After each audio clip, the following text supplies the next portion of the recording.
नमस्कार, CSK news में आपका स्वागत है। दोस्तों, आज दिन भर की जो फटाफट ब्रेकिंग न्यूज निकल के आ रही है। दोस्तों, पहली बड़ी खबर, जम्मू कश्मीर में एक बार फिर से पाकिस्तान ने चली नापाक चाल, अंतर्राष्ट्रीय सीमा पर दिखा चीनी ड्रोन। पाकिस्तान ने भेजा है चीनी ड्रोन, बीएसएफ ने की फायरिंग, ढेर किया चीनी ड्रोन को। यह बेहद बड़ी खबर निकल के आ रही है। जी हाँ, पाकिस्तान लगातार ड्रोन के जरिए अवैध तरीके से हथियार और ड्रग्स को भेज रहा है। दूसरी बड़ी अपडेट निकल के आ रही है, गृह मंत्रालय ने रिटायर्ड सीआरपीएफ बीएसएफ जवानों के लिए लॉन्च किया सीएपीएफ पुनरावास पोर्टल। आखिर रोजगार की तलाश पूरा होगी और जो रिटायर होते हैं सेना के जवान से उनको नए काम मिलेंगे। तीसरी बड़ी अपडेट में आपको बताएंगे, अफगानिस्तान में नेशनल रेजिस्टेंट फ्रंट ने किया नया ऐलान, कहा पंजशीर के आधा से ज्यादा इलाकों में हमारी सेनाओं ने कर रखा है कब्जा, तालिबान के हाथ से निकल रहा है पूरा पंजशीर। ये बेहद बड़ी खबर, एक नया जंग की तरफ बढ़ रहा है अफगानिस्तान नए गृह युद्ध में। चौथी बड़ी अपडेट में आपको बताएंगे, जहां खारगिल पर कब्जे के लिए रूसी सेना ने ताबड़तोड़ बरसाई मिसाइलें, अमेरिकी और यूरोपीय देशों के हथियारों के भंडार को पूरी तरीके से नष्ट कर दिया है। इस वक्त की बड़ी खबर निकल के आ रही है, अमेरिकी और यूरोपीय हथियारों पर जबरदस्त तरीके से मिसाइल दाग दिए हैं। कई मिसाइल एक साथ रूस ने दागे हैं, वो भी हम आपको बताएंगे।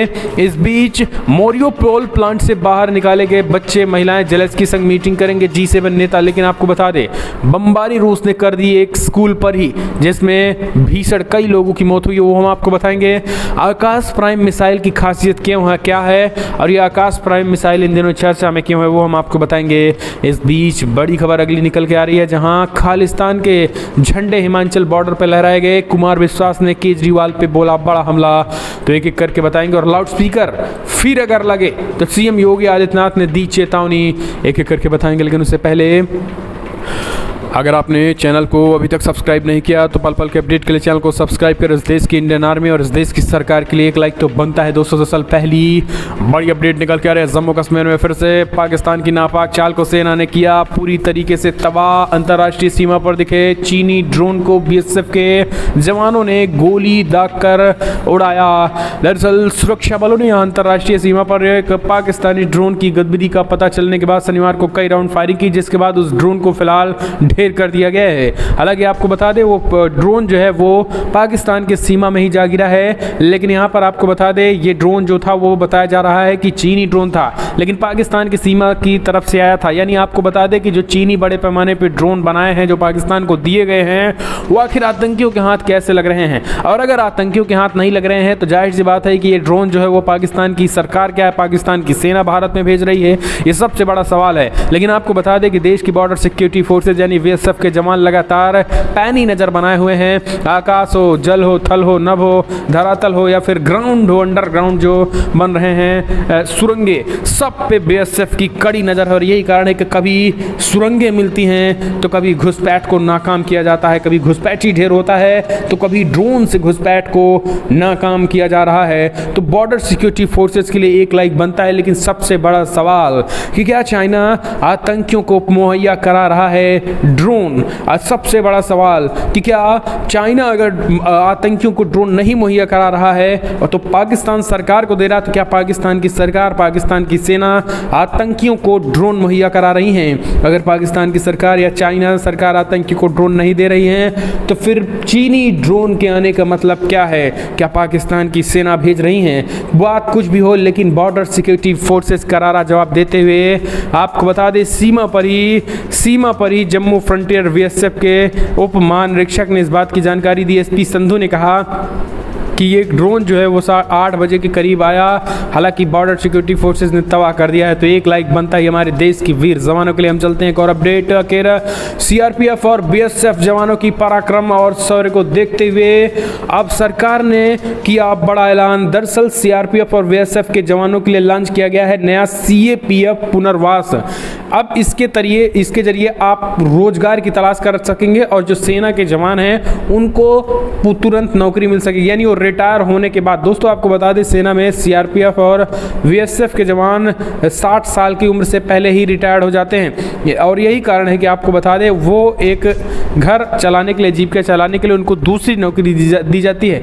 और इसी को देखते हुए आपको बता दें अब सरकार ने, केंद्रीय गृह मंत्रालय ने सीआरपीएफ और बीएसएफ जैसे केंद्रीय सशस्त्र पुलिस बलों संबंधित कर्मियों के लिए एक पोर्टल लॉन्च कर दिया है जो सेवानिवृत्ति के बाद पुनः रोजगार की तलाश कर रहे हैं। आपको बता दें सीपीएफ पुनर्वास नामक वेबसाइट सेवानिवृत्त कर्मियों की नौकरी ढूंढने में मदद पहुंचाएगी।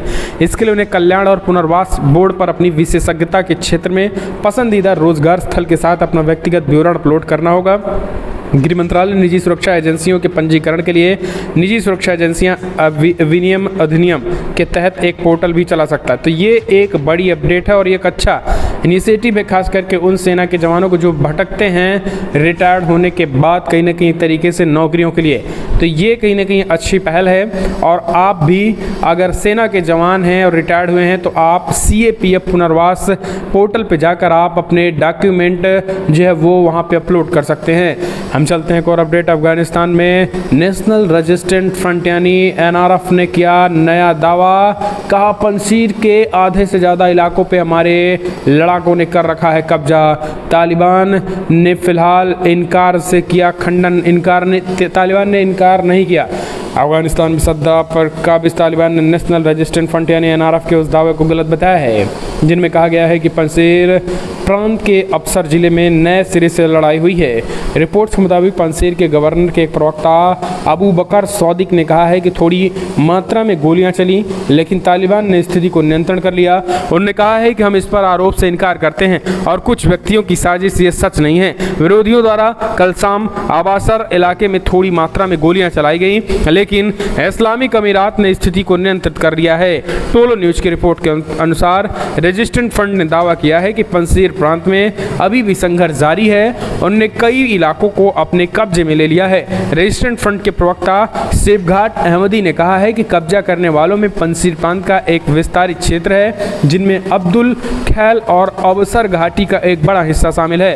तालिबान द्वारा इस संघर्ष का खंडन पंजशीर में तालिबान और नेशनल रेजिस्टेंट फ्रंट के बीच झड़पों की खबरों के बीच आया है।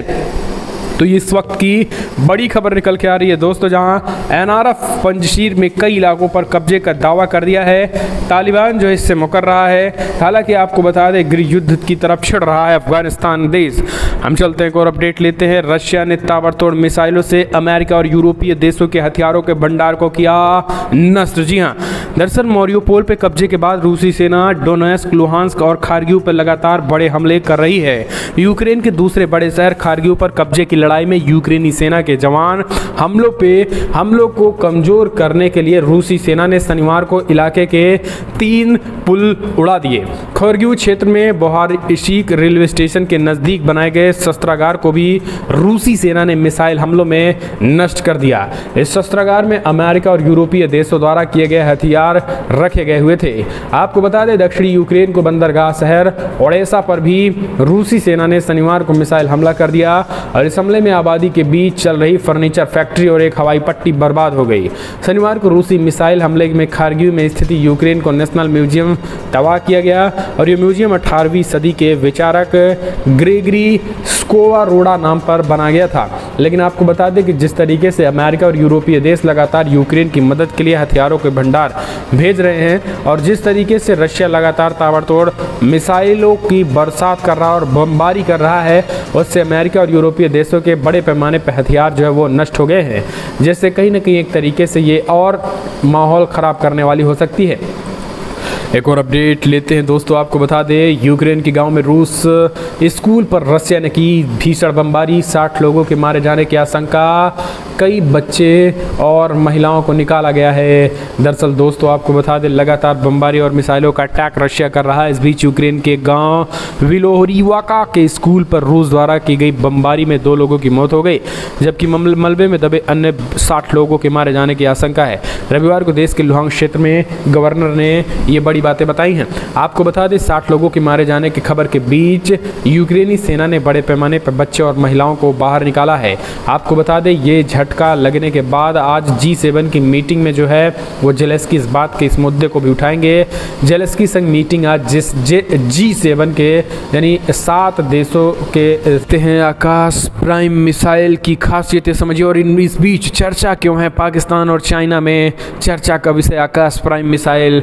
दरअसल आत्मनिर्भर भारत अभियान के तहत भारत रक्षा प्लेटफॉर्मों पर अलग अलग तरीके से मिसाइलों के निर्माण करके लगातार एरोस्पेस की दुनिया में अपनी क्षमताओं को बढ़ा रहा है। इसी क्रम में सेना ने मेक इन इंडिया वायु रक्षा मिसाइल प्रणाली खरीदने के लिए सरकार के सामने प्रस्ताव रखा है। अब भारतीय सेना को दुश्मन के विमानों और ड्रोन को मार गिराने को अपनी क्षमता को बढ़ावा देने के लिए आकाश प्राइम मिसाइल की 2 नई रेजिमेंट मिलेगी। हालांकि भारतीय सेना के पास पहले से ही आकाश मिसाइल डिफेंस सिस्टम की 2 रेजिमेंट हैं जिन्हें गलवान घाटी में हिंसा के बाद चीन पर तैनात किया गया था।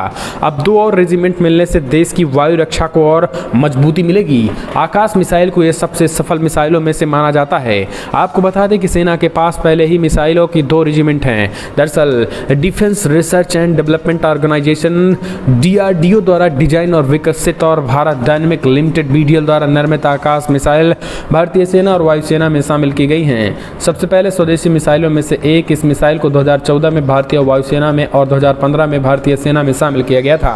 95% स्वदेशी तकनीकी पर आधारित ये देश का सबसे महत्वपूर्ण मिसाइल सिस्टम है जिसे अब दूसरे देशों को भी निर्यात करने की मंजूरी सरकार से मिल चुकी है। इस मिसाइल का प्रदर्शन कई अंतर्राष्ट्रीय प्रदर्शनियों जैसे डिफेंस एक्सपो के दौरान जो है वो दिखाया गया है। आकाश मिसाइल सिस्टम को खरीदने में पूर्वी एशिया और अफ्रीका के 9 देशों ने दिलचस्पी दिखाई है। तो दोस्तों हम कह सकते हैं कि आत्मनिर्भर भारत से बने आकाश प्राइम मिसाइल का दुनिया भर में डंका बज रहा है। दरअसल आपको बता दें कि आकाश प्राइम मिसाइल जो है वो 4500 मीटर तक की ऊंचाइयों को पर तैनात करके लगभग 25 से 30 किलोमीटर की दूरी पर लक्ष्य में मारा जा सकता है। आकाश प्राइम मिसाइल बेहतर सटीकता के साथ स्वदेशी सक्रिय रेडियो फ्रिक्वेंसी पर से लैस है। मौजूदा आकाश प्राइम मिसाइल ने परीक्षणों के दौरान भारतीय सेना और भारतीय वायुसेना के विश्वास पर खरा उतरा है। आकाश के पुराने संस्करण के विपरीत प्राइम मिसाइल को उच्च ऊंचाई कम तापमान वाले वातावरण में भी अधिक तरीके से अपग्रेड किया गया है। दरअसल आपको बता दें कि दुनिया भर में आपने भी देखा होगा कि किस तरीके से आकाश प्राइम मिसाइल की जिस तरीके से रशिया और यूक्रेन युद्ध हो रहे हैं, रूस हो या चाइना हो, उनके हथियारों पर धीरे धीरे अब लोगों से विश्वसनीयता खत्म हो रही है। यही कारण है कि अब भारत के इस स्वदेशी आकाश प्राइम मिसाइल, ब्रह्मोस मिसाइल, तमाम मिसाइलें जो भारत की हैं उसको लेने के लिए अब होड़ मची हुई है। तो एक लाइक बनता है DRDO के लिए। हम चलते हैं और अपडेट लेते हैं। दोस्तों अगली खबर निकल के आ रही है जहां हिमाचल प्रदेश में खालिस्तानी झंडे लहराए गए हैं, गेट पर ही लग गए हैं। कुमार विश्वास ने कहा याद रखना मेरी चेतावनी, उसकी नज़र अब दूसरे राज्यों पर भी है। दरअसल हिमाचल प्रदेश की राजधानी धर्मशाला में विधानसभा के मेन गेट पर खालिस्तानी झंडे लगाए जाने की घटना के बाद राजनीतिक पारा बढ़ता जा रहा है। इस घटना को लेकर आम आदमी पार्टी ने BJP पर निशाना साधा है। वहीं कभी कुमार विश्वास ने ट्वीट कर बड़ी बात कह दी है। कुमार विश्वास ने कहा है कि मेरा देश मेरी चेतावनी को याद रखे। पंजाब के वक्त कहा था और उसकी अब दूसरे प्रदेशों पर भी नज़र है। कुमार विश्वास ने कहा मेरी चेतावनी को याद रखना। बता दें कि इसी साल की शुरुआत में पंजाब विधानसभा चुनाव के दौरान कुमार विश्वास ने भी कई बातें कही थी। खालिस्तानी जो है वो केजरीवाल को प्रधानमंत्री बनाना चाहते हैं और उन्होंने केजरीवाल पर पंजाब में अलगाववादियों के साथ संबंध होने का आरोप लगाया था। चुनाव के बाद पंजाब पुलिस के जवानों की एक टीम कुमार विश्वास को नोटिस देने के लिए उनके घर पहुंच गई थी, जिस पर खूब बवाल हुआ था। हालांकि बिना झुके बिना रुके कुमार विश्वास ने फिर से इस बात को कहा कि खालिस्तानी जो है वो लगातार केजरीवाल के संपर्क में हैं। तो ये केजरीवाल खालिस्तान समर्थक निकला, ये सबसे बड़ा दुर्भाग्य है। हम चलते हैं एक और अपडेट लेते हैं। दोस्तों CM योगी आदित्यनाथ ने फिर से जारी उत्तर प्रदेश में किया फरमान। कहा मैंने जो कहा था वो पुलिसकर्मी याद हैं कि नहीं। अगर लाउडस्पीकर 1 लाख से ज़्यादा लाउडस्पीकर उतर गए हैं, अगर ये दोबारा चढ़े तो पुलिसकर्मियों पर होगी कड़ी कार्रवाई। उत्तर प्रदेश में अपने दूसरे कार्यकाल में भी कानून व्यवस्था को मजबूती में लगे CM योगी आदित्यनाथ ने सांप्रदायिक सौहार्द बिगाड़ने वालों से भी निपटने के लिए जोरदार तैयारियां की गई हैं। इसी क्रम में उन्होंने प्रदेश में धार्मिक स्थलों से लाउडस्पीकर उतारने का अभियान शुरू कर दिया है। CM योगी आदित्यनाथ ने साफ कहा है कि प्रदेश में धार्मिक स्थलों में 1 लाख से अधिक लाउडस्पीकर उतारे गए हैं और ये किसी भी कीमत पर दोबारा नहीं लगने चाहिए, और अगर ये दोबारा लगे तो फिर याद रखना वही जिम्मेदार होगा। उसी पर कार्रवाई होगी जो जिम्मेदार होगा, और यूपी पुलिस कहीं ना कहीं जिम्मेदार मानी जाएगी। ऐसे में उत्तर प्रदेश पुलिस उन तमाम मस्जिदों में देखती रहे जिस मस्जिदों में अगर लाउडस्पीकर से अजान हुआ तो फिर ये ठीक नहीं होगा। तो सीएम योगी आदित्यनाथ ने एक बार फिर से ये चीज़ें कहीं ना कहीं एक तरीके से जारी कर दी है। हम चलते हैं एक और अपडेट लेते हैं दोस्तों। वाराणसी ज्ञानवापी मामले में एक बड़ी खबर आई, जहां हिंदू पक्ष की 5 वादी में से एक ने ले ली अपना वापस केस। आखिर क्या है मामला? दरअसल वाराणसी की ज्ञानवापी मामले में हिंदू पक्ष की तरफ से 5 वादी में से एक राखी सिंह कल अपना केस वापस लेंगे। हालांकि हिंदू पक्ष का कहना है कि बाकी 4 वादी अपने रुख पर कायम हैं और वो केस चलाएंगे। फिलहाल हिंदू पक्ष के वकील और अन्य पदाधिकारी बैठक कर आगे की रणनीति तय करेंगे। 4 वादी जिन्होंने केस जारी रखने का फैसला किया, उन्होंने इसमें सीता साहू, संजू व्यास, लक्ष्मी देवी और रेखा पाठक शामिल हैं। उधर राखी सिंह के केस वापस लेने के निर्णय के पीछे का कारण स्पष्ट नहीं है। बताया जा रहा है कि ज्ञानवापी परिसर में सर्वे के दौरान विश्व वैदिक सनातन संघ के प्रमुख जितेंद्र सिंह विशेन वादी पक्ष की ओर से मौजूद नहीं थे। इसके बाद ही फूट की आशंका बढ़ गई है। ये बड़ी खबर निकल के आ रही है दोस्तों। हम चलते हैं एक और अपडेट लेते हैं। आवास हॉस्पिटल से निकली नवनीत राणा ने सीएम उद्धव ठाकरे को दी चेतावनी, बोली मैं उनके खिलाफ लड़ूंगी चुनाव। हनुमान चालीसा की किताब लेकर निकली बाहर। दरअसल लीलावती हॉस्पिटल से डिस्चार्ज होने के बाद नवनीत राणा ने सीएम उद्धव ठाकरे को चुनौती दे दी है। उन्होंने कहा है कि मैं सीएम उद्धव ठाकरे को चुनौती देती हूं कि वो महाराष्ट्र में कहीं से भी चुनाव लड़ें और मैं उनके खिलाफ चुनाव लड़ूंगी।